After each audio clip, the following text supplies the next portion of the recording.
Good afternoon and welcome to Will You Review My CV? This is episode number 5. I'm your host, Alan Wozni, and today I do have the Canadian Team Canada jersey on for a reason, two reasons. First, Team Canada won the World Hockey Championships that were played this weekend or last week for the last couple of weeks in Latvia. I've personally been to Latvia, which is kind of cool, but I'd never been to the hockey. I'd never watched hockey there. But the second reason is this article touches on some very important hockey statistics that you'll appreciate as I go through this episode today. So thanks for joining, and I want to outline some key observations and findings from a LinkedIn article I posted on the 19th of July in 2019. The article was titled Finding the Open Spaces, and I think you'll understand the hockey reference when I get to a fellow that used to play up north. I'm in Calgary. He used to live in Edmonton. I think he still does. So the job search and finding the open space. The article I wrote touched upon the concept of finding the open space when it comes to differentiating your candidacy or your job as a job seeker from other job seekers. You know, in today's social media, it's in high tech and machine enabled work environment, particularly for recruiters and their HR managers, it is really increasingly difficult for job seekers to stand out from the competition. The open space is not easy to find. And to use an old cliche, many people cannot see the forest for the trees.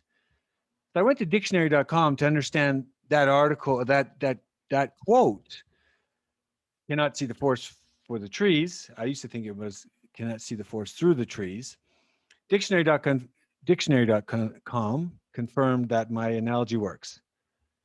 The definition is an expression used of someone who is too involved in the details of a problem to look at the situation as a whole. So think of a job seeker. You get very myopic. I went through this myself in a pre-COVID days, but in 2010 to 2017, I had a very similar view. When you make the job search, you're very focused, and it's very difficult. Over a prolonged period of time, you just don't see anything else. The options, the amount of times you put your CV in, your resume in, you'll literally it can be very defeating, very, very, very defeating, very demotivating. In 2018, I actually found a guy called Gary Vaynerchuk, and I think it's been very fundamental. This is the reason why I have this YouTube channel, and the reason I even give feedback to candidates on their job search, and this is titled, Will You Review My CV? Gary often speaks on his podcasts and on his daily V talk shows and other keynote speeches about the need for entrepreneurs to find the white space or open space of consumer trends in order to determine how to market their product, how to brand their business or their goods or their service, whatever their business may be. So to paraphrase Gary V, finding the open space to reverse engineer your actions to take steps that are the complete opposite from what everyone else is doing. If everyone's let's take it to the job search. If everyone's funneling their CVs or resumes into the recruiter or headhunter, if your CV or resume is no different than anyone else's, you're not going to stand out. So in my view, the rest of the pack, if you're just to the herd mentality, you're going the flow like everyone else. It's very difficult to stand out. And the reverse engineering. Sorry, just my phone's ringing there. So the reverse engineering is just try to find something to differentiate yourself from the other candidates. So I first used this correlation in the ad hoc career advice I provided to Nikitish Soni on 4th of June, 2019. And I numbered that one career advice number 193. And in fact, Nikitish provided me the focus of episode 4 of this YouTube channel. And so the two are important. I walked through episode 4. I walked through the career advice I provided him, and that career advice then triggered me to look at this article, which I posted on LinkedIn. So as I highlighted in the job seeker He was based in Indore, India, and that's in the south central west side of the country. So I don't have a map of India to show you, but if India is kind of this kind of a Africa looking shape. I don't know. It's a big. So the left side over here on the central west. Prior to responding to Nikitish's job search, I'd never heard of the city of Indore. I'd spent a lot of time providing. This is jobs. This was career advice number 193. Probably 30% of what of up to that point were Indian nationals. Either they're living in the Middle East or they were actually in India. So I kind of got to know the India landscape in terms of tech and so forth quite well before this post. So I didn't know where Indore was. And the other thing I learned, it has a population of approximately 2 million. Calgary, by comparison, I think has 1 to 1.5 million, depending how you measure the city. I don't know, that's probably a good size of a North American city, 2 million. The second thing, it is one of the cleanest cities. Indore, and Indore, is one of the cleanest cities in India, and if not the world. So that's something I learned before I did, delved into this job seeking advice. Job seekers in India. When I come across a job seeker based in India, I immediately turn to a 2018 article written.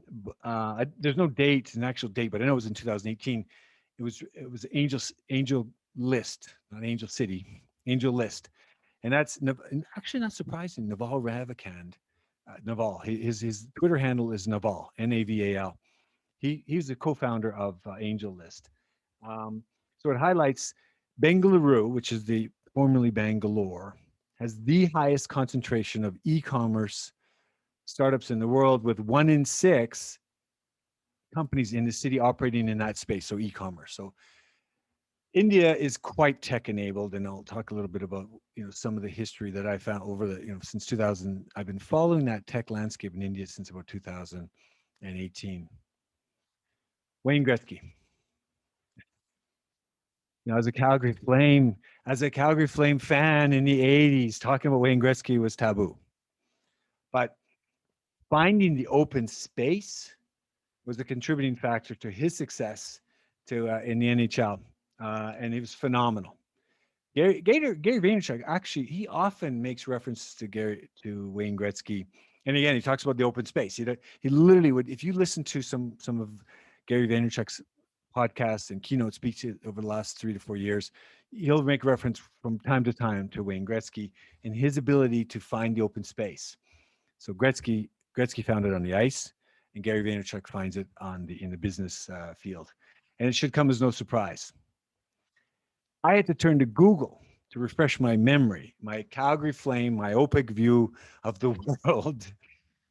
It was easy to ignore Wayne Gretzky's accomplishments. It literally was, and I don't know many Calgarians who would have jumped up and down and waved a banner of how well he did. So go to Google. I was shocked when these statistics came back to me, because I just wanted to understand it a little bit to put it in context for my article. In 1981-82 season, Gretzky tallied 92 goals, an NHL record that still has not been broken. That I put it into context. Phil Esposito had 76 goals, I think, in the 1972, whatever it was, way back when. 76 was a phenomenal for his day. In that same season, he assisted 120 times. Now, that was an NHL record at the time, and then he broke that record. Gretzky broke that record in the 1985-86 season, where he scored 163 assists, or he assisted 163 times. That's phenomenal. And then his 212 points, again, an NHL record in the 81-82 season. And at the time, he marginally smashed that one in the 85-86 season when he got 215 points. Gretzky just found the open space himself, or he would use guys like Jari Kurri, Glenn Anderson, Mark Messier, or Esa Tikkanen to get that undefended area, to find that undefended area in front of the goalkeeper, around the goalkeeper. And funny, the other day, Mark Messier was on a commercial. I don't know, some kind of cold call commercial. It's pretty funny. He answers the phone, and I think it's one of the rap person, but it's a pretty funny commercial. And yeah, Esa Tikkanen was a a Finnish, the Finnish Flash, I think that was what they called him, and Jari Kurri, also Finnish, and they just played Canada in the World Cup. But I have been to Helsinki. I have been to the hockey arena in Helsinki. I think it's called the I can't remember the Jokerit. Jokerit played in that. Jari Kurri played in Jokerit, which is in Helsinki. All right. To understand how overwhelming Gretzky's achievements were, no NHL player has amassed total points, goals, and assists in the year since 85-86 season. In fact, they don't even score. They don't even match his assists. Forget about the goals. Their total points don't even match Gretzky's 163 assists. So to put it in context, Evgeny Malkin of the Pittsburgh Penguins had 113 total points, far less than the 163. In the 2008-2009 season, he scored 35 goals and had 78 assists. And Nikita Kucherov of the Tampa Bay Lightning, and he still he's playing right now in the playoffs. He had a total of 128 points in the 2018-2019 season with 41 goals and 87 assists. Open space. Open space in India. Why did I write this article? Where did I see the link? The open space for the job seeker in the city of Indore. It's a small city, not very big. I think, at that time, I went to AngelList. I used AngelList, and it was something I was kind of comparing AngelList in India and AngelList in Europe and North America, and kind of two trends that came up in my research. It's nothing formal, there's no tech empirical evidence, but two areas that I found, which were I call it not irrationally, disproportionately lower in India, with all the tech startups in the landscape, was cybersecurity and property tech or real estate tech, because disproportionate. I mean, there's a lot of tech in India, a lot. And so 2018, 2019, there was a ton. Today, because of COVID and some things have slowed down a little bit. But I haven't done the proportion to compare. But if I did, I'm sure the ratio would probably still exist, maybe some increases. But so I followed for a long time the Strictly VC newsletter, Crunchbase News, TechCrunch, Venture Beat, UKT and UK Tech News, and Fin SMEs, or Fin Small Medium Enterprises. My India list though started in May 2018, kind of because I've been in this tech landscape since the early 2017 with blockchain and so forth. There was a Walmart and participated in a 16 billion, or no, Walmart acquired Flipchart for 16 billion, or they got I don't know the percentage. I think they had 80%, maybe not a full percentage. The online retailer, and Flipkart's in the news recently again. They're just off the charts as well. And in December 2018, a company called Canada CPP Investment Board, Canada Pension Plan Investment Board, their global, they call it sovereign wealth fund, Canadian sovereign wealth fund. They invested in a company called Bijous. They contributed into a $400 million investment alongside, I don't know who I think it was Naspers out of South Africa.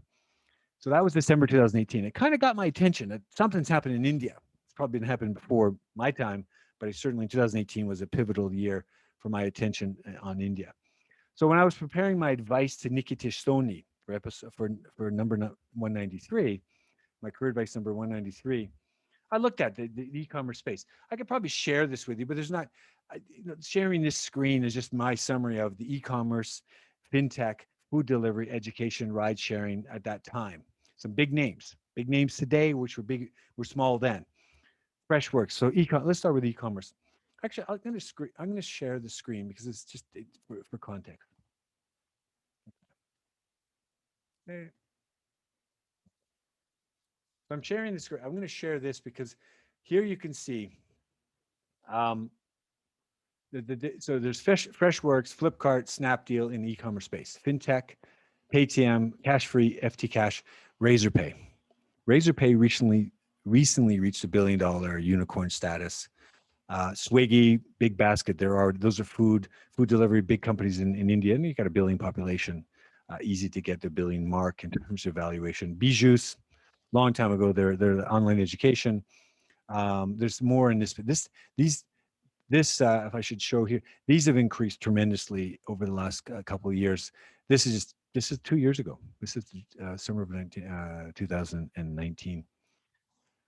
I'm going to stop the screen sharing there. I just want to go back because I want to keep this. I was shocked to learn how few tech companies in India were focused on real estate and cybersecurity because, as I mentioned in the previous uh, episode of this channel, of this YouTube channel, I'd been working with a company called Uncloak in cybersecurity. I started working with them in October 2018. For about 6 months, I really did a deep dive into learn about cybersecurity. So I had a good sense of North American and European cybersecurity plays in that 40 to 50 different companies in that space. India just disproportionately had none, virtually none.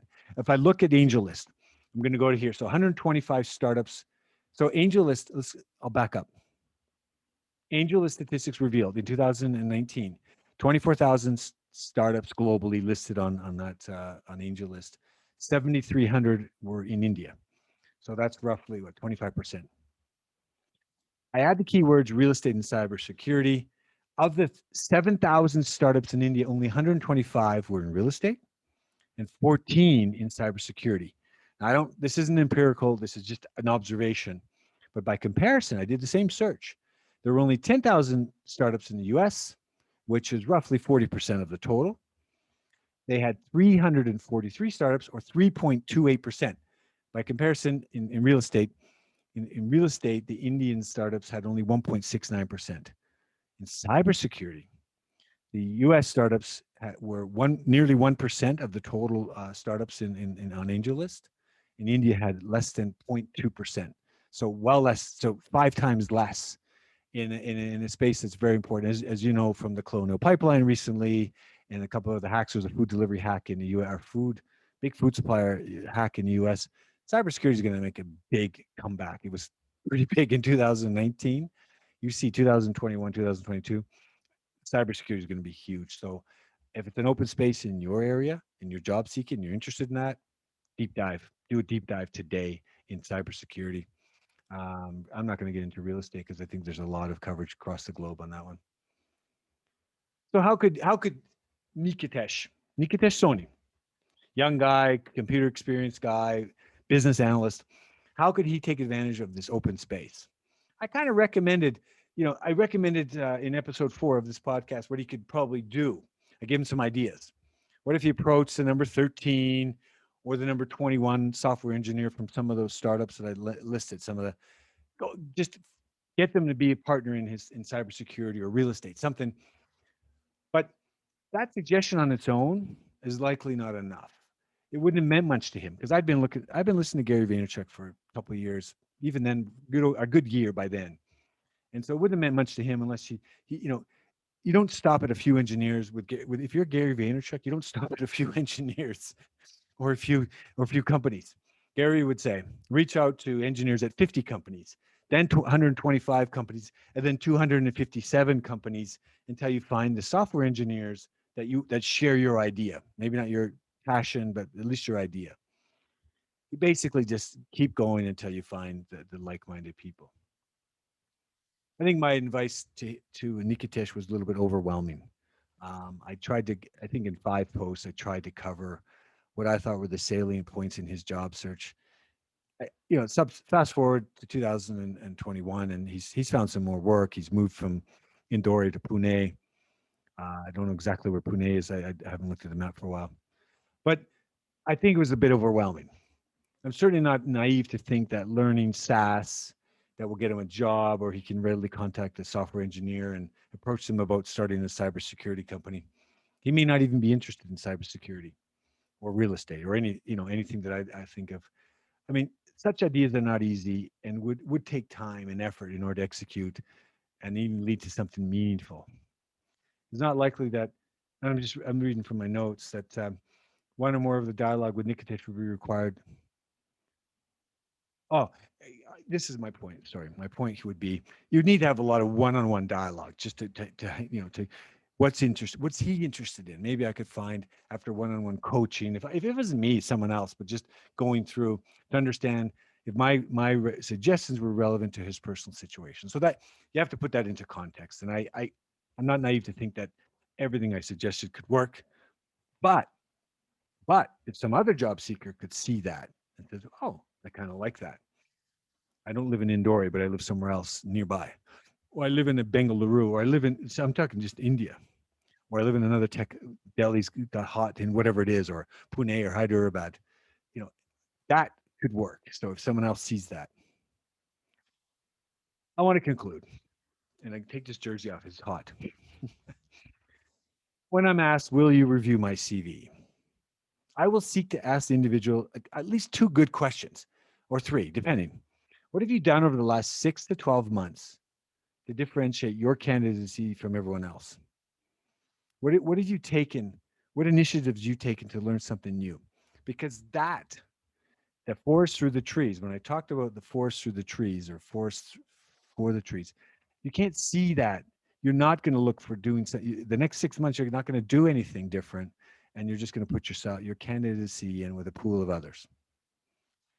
Job seekers don't need to be the Wayne Gretzky of their chosen field. I just think they simply need to make enough effort to the point that they can move through the open space and be that kid looking for the puck, looking for the ball, the soccer ball, the cricket pitch. I don't know, whatever your reference is, and that I believe will draw the attention to their candidacy. At least in some, they have to do the work themselves and the interview and all that. Really, that's all today. Thanks for watching and stay safe. Bye now.